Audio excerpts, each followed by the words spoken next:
कृष्ण हरे। बोलिए श्री कृष्णचंद्र भगवान की जय। श्री सद्गुरुनाथ महाराज की जय।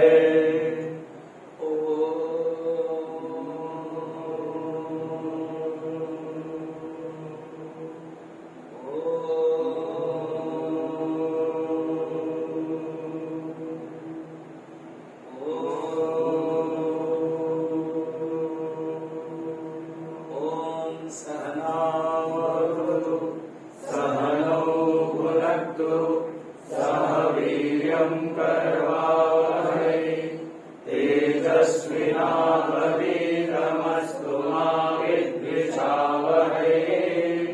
ॐ शान्ति शान्ति शान्तिः।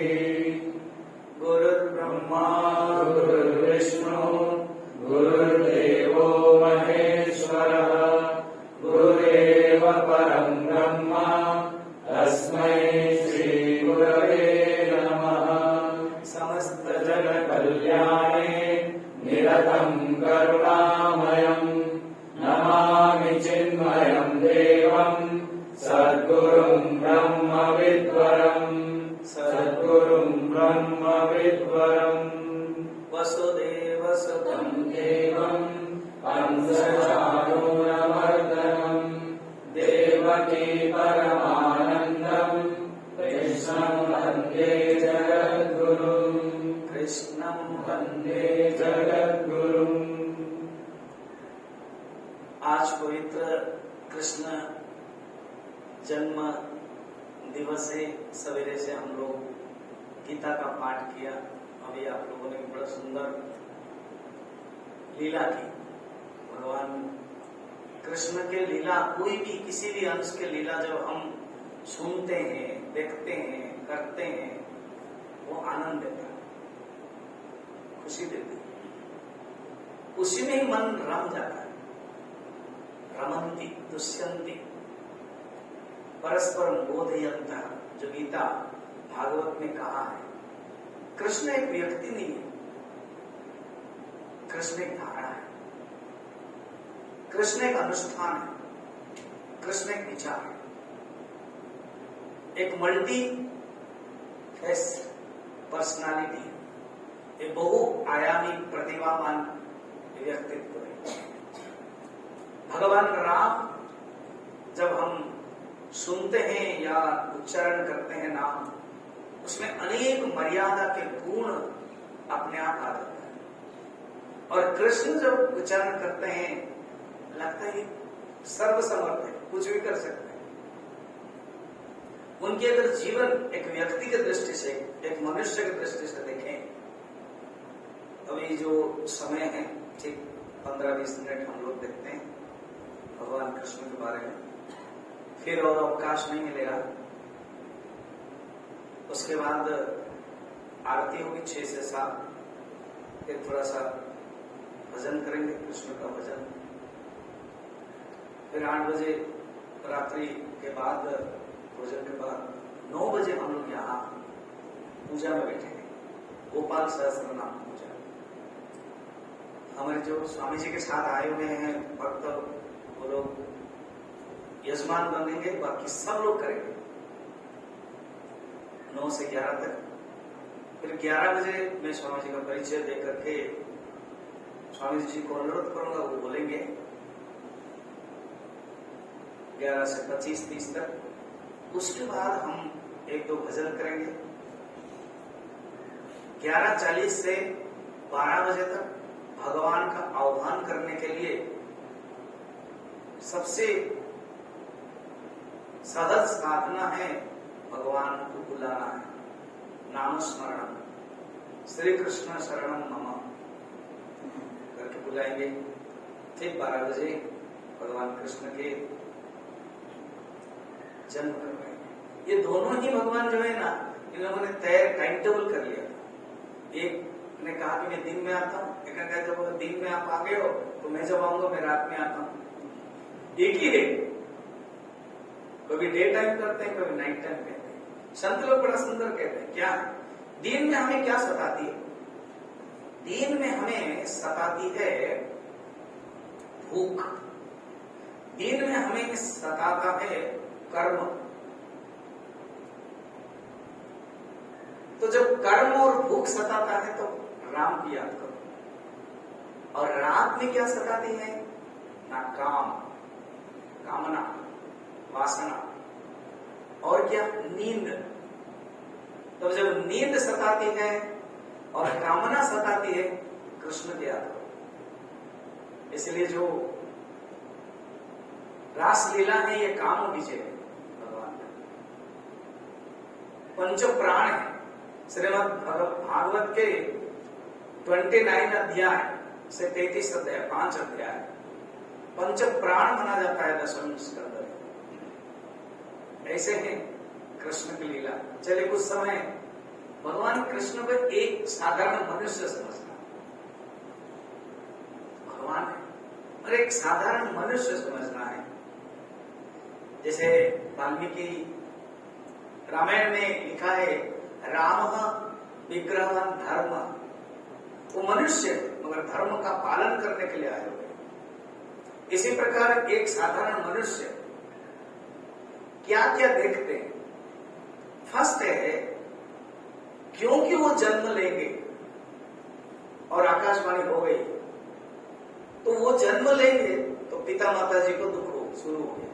वो जन्म हुआ ही नहीं, माने एक ऐसा नटखट बच्चा है जो आया ही नहीं है और आना से पहले एडवांस ही दुख दे रहा है। एक जीवात्मा की दृष्टि से, एक मनुष्य की दृष्टि से वो ऐसा है, आने से पहले ही पिताजी माताजी बंदी है। अच्छा, उसको दृष्टि से देखा जाए, खुद के अपने जन्म कहां हो रहा है? ज्यादातर आजकल कोई हॉस्पिटल में जन्म होता है, कहीं तो बस में, कार में, कहीं कहीं आता है प्लेन में जन्म हो गया लड़का। हाँ, जन्म होते हैं जेल में। जेल में अंधेरा है, बारिश हो रही है, रात 12 बजे में वो जन्म हो रहे और पिताजी माताजी बंदी है, दोनों के पैर हाथ जकड़े हुए, जंजीरों से बंधा है। जन्म होने के तुरंत उपरांत कहा जाता है मुझे लेके जाओ। अरे वह जन्म हुए हो, हम लोग मानेंगे, पालन करने, यहां नहीं रख सकते हो। तो वो चले गए मथुरा, ट्रांस माइग्रेशन हो गए। जन्म होते ही उनको दुख है। अच्छा, ये जन्म से पहले 6 जो भाई है वो मर गए, क्योंकि ये आने वाले। उनके जो 6 भाई है वो कंस ने क्या कर दिया? पछाड़ दिया, फेंक दिया दीवार में और मार दिया। 7वां तो कंस ने कहा कि देखो जो 7वां पुत्र है वो डर गया, हिपर्सन हो गया, गर्भपात हो गया। भगवान की लीला है। बलराम के रूप में आएंगे, क्योंकि यही लक्ष्मण थे। जब लक्ष्मण के रूप में भगवान राम के सेवा करते करते माता सीता जी को वन भेजना पड़ा। सबसे जीवन में दुखमय क्षण, विपत्ति लक्ष्मण के लिए है, जिनको मां मानते थे, जिनको सम्मान करते थे। वाल्मीकि रामायण में वर्णन है, जब राम पूछते हैं लक्ष्मण, ये सुग्रीव ने जब अलंकार दिया तो तुम कुछ पहचानते हो? तो वाल्मीकि कितना सुंदर कहते हैं, ना हम जानामि केयोरम, ना हम जानामि कुंडलम, नुपुरम त्वविजानामि सदा पादाभिवंदना। लक्ष्मण कहते हैं, प्रभु मैं केवूर को नहीं जानता। केवूरिया जो पहनते हैं माता, मथामणि, माता सीता ने जो दिया था हनुमान जी को संकेत के रूप। केवूर मैं नहीं जान पाता हूं क्या, कुंडल मैं नहीं जानता हूं, कभी देखा ही नहीं, मगर नुपुर को जानता हूं ये माता सीता का। क्यों? रोज में प्रार्थना करता था, रोज में पदवंदना करता था, रोज में प्रणाम करता था। ये है लक्ष्मण का चरित्र। आजकल के युवा के लिए ये चरित्र है। लक्ष्मण हमारे लिए आइडियल है। कि युवा किस प्रकार के कंट्रोल संयम में रह सकता है भारतवर्ष में। हमारे अनेक सुनते हैं कि युवक लोग पर लड़कियों को बलात्कार हो रहा है। लक्ष्मण से छोटे से सीख ले। वही लक्ष्मण सहन न कर पाए माता सीता को बाहर करना, दुखी हुए, रोने लगे। तब कहा कि प्रभु लीला तो करनी पड़ेगी, फिर आना पड़ेगा आपके साथ। जब मैं आऊं आपके साथ, क्या मुझे इतनी आप सुविधा देंगे, स्वतंत्रता देंगे? क्या मैं आपके बड़े भाई बन जाऊं? इतने दुखमय परिस्थिति में भी भगवान राम थोड़ा मुस्कुराते हैं। कितना प्यारा है, चाहता है मेरे साथ, मेरे पास रहने के।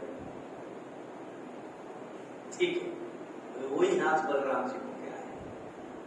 भगवान के सेवक बलराम जी रोहिणी के गर्भ में पहले आ गए हैं, और जब कृष्ण जा रहे हैं तो लीला की दृष्टि से फिर दूसरा अवतार ले रहे हैं, रक्षा कर रहे हैं। तो मनुष्य की दृष्टि से कृष्ण के अगर धारा देखें, जीवन की धारा, तो जन्म होते ही बाहर गए, 6 दिन में ही विपत्ति शुरू, पूतना आती है मारने के लिए। फिर उसके बाद सकटासुर, बकासुर, तृणावर्त, अनेक असुर आते रहते। उन्हीं के कारण उनको रक्षा करने के लिए चले जाते हैं वृंदावन। ये जान ले, भगवान का 125 साल आयु थी। राम के दृष्टि से कृष्ण के कुछ नहीं है, राम के तो 10,000 साल है, ये 125 साल आयु के क्रम में से 5 साल गोकुल में बिताया और वृंदावन में बिताया 7 साल। जो अभी जो हम लोगों ने, आप लोगों ने किया, पहला जो सीन है, अक्रूर जी आए, भगवान को 11 साल हो गया। गोकुल के जो छोटे छोटे लीला हैं वो सब हो गई है। अब भगवान रासलीला भी हो गई है। इंद्र जो यज्ञ है वो भी हो गया, गोवर्धन धारण वो भी हो गया, सब कुछ। भगवान को भी 11 साल हो गया, तैयार है मथुरा में जाने के लिए। अक्रूर जी आए, कंस ने व्यवस्था की। तो कहने का मतलब है 1 से 11 तक कितनी एक बच्चे के अंदर जितने दुख हो सकता है वो सब है। भगवान यही दिखाना चाहते हैं कृष्ण के रूप में, सब दुखी दुखी दुख है। फिर आते हैं, कंस का वध करते हैं, पढ़ाई करने के लिए जाते हैं। एक शिष्य होने के नाते गुरु की दक्षिणा भी देते हैं। क्या कि अपने गुरु दक्षिणा के रूप में पुत्र को लेकर आते हैं। फिर उसके बाद भगवान शासन करते। क्यों? अभिशाप मिला था। ययाति एक राजा थे, यदुवंश में भगवान आए, अपने पुत्र यदु को अभिशाप दिया था कि तुमने अपने आयु मुझे नहीं दिया। ययाति के 2, एक पत्नी थी देवयानी और एक शर्मिष्ठा, तो तुमने आयु अपने पुत्र को नहीं दिया, मैं अभिशाप देता हूं, तुम्हारा वंश क्रम में ध्वंस हो जाएगा। भगवान तो सर्वज्ञ है, जानते हैं। वो कहते हम राजा नहीं बनेंगे पितामह जी, तो उग्रसेन को बना दे। वहां 7 वंश है, यदुवंश, वार्ष्णेय वंश, कुक्कुर वंश, अलग अलग सब वंश है। उसमें उग्रसेन आदि बनते हैं और खुद नहीं बनते। गुरुदेव बहुत सुंदर कहते हैं भगवान के लिए, he was not a king, he was king maker and a great laughter।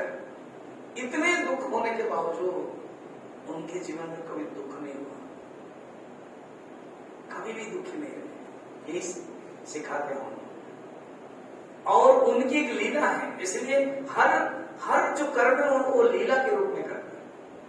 असंग खुद जो गीता में बता रहे हैं वो अपना जी रहे। पद्ममित्र में वाम भाषा, ये है भगवान के। किसी ने बड़ा सुंदर आज व्हाट्सएप में भेजा है कि जन्म भाद्रव महीना कृष्ण पक्ष में अष्टमी तिथि रोहिणी नक्षत्र में, जैसे हर कोई जन्म का कुंडली दिखाते हैं, तो हमारे कृष्ण का कुंडली है 5252 जन्म से पहले ही हुआ था। फिर उसके बाद 125 साल उनको हुआ था, 5 साल गोकुल में, 7 साल वृंदावन में। ये दोनों लीला में एक भी अस्त्र प्रयोग नहीं किया। पुतना, बकासुर, तृणावर्त, अघासुर आदि को किसी को भी मारा नहीं किया। जब मथुरा भी प्रवेश किया, धोबी को पछाड़ा, इसलिए धोबी पछाड़ कहा जाता है। धोबी को मंगा के, हे धोबी भाई, हमें थोड़ा सा कपड़ा दे दो, हमारे जो मित्र सब बार बार आए हैं। ये जो धोबी कौन है पता ना? पूर्व काल का जो भगवान राम के समय में धोबी था, जो अपने पत्नी को विदाई कर लिया था।